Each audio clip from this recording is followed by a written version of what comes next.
એટલે મોગલ એ અયોધ્યાજીને ફકીરાબાદ કહેતા. બહુ સાધુ સંતો હતા. હજી પણ આખી વર્લ્ડ ની અંદર અયોધ્યામાં જેટલા સંતો બસે છે ધરતી ઉપર ક્યાંય નથી. એમ કહેવાય છે કે અયોધ્યાજીમાં જે જરા ભંડારા સંતોને જે જરા ભંડારા કરવામાં આવે છે હજી પણ 4 દિવસ થાય છે. એક દિવસમાં નથી થતું. વૃંદાવનમાં કરવું હોય તો એક દિવસમાં જરા ભંડારા થઈ જાય. ચિત્રકૂટમાં કરવું હોય થઈ જાય. હરિદ્વારમાં કરવું હોય થઈ જાય. જૂનાગઢમાં કરવું હોય થઈ જાય.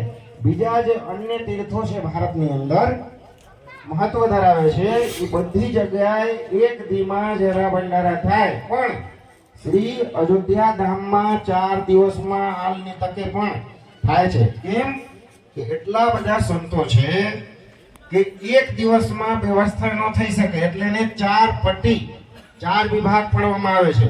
પૂર્વ, પશ્ચિમ, ઉત્તર અને દક્ષિણ 4 ભાગમાં વહેંચી એટલે 4 દીમાં ફૂલ ભંડારા થાય.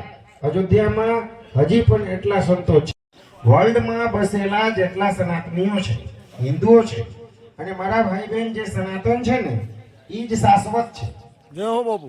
ઈ જ આદિ છે. આદિ નહીં, સોરી, અનાદિ. આદિ કહીએ એનો અંત છે પણ અનાદિનો કોઈ દી અંત નથી.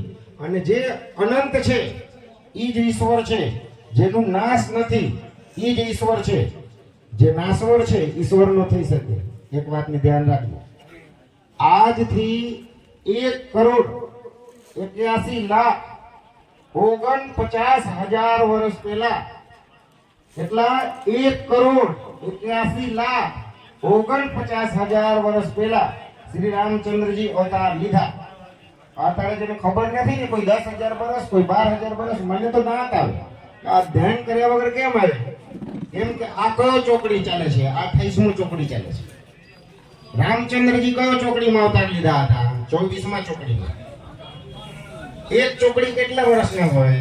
43,20,000 વર્ષ. કલિયુગનું આયુષ કેટલું? 4,32,000 વર્ષ.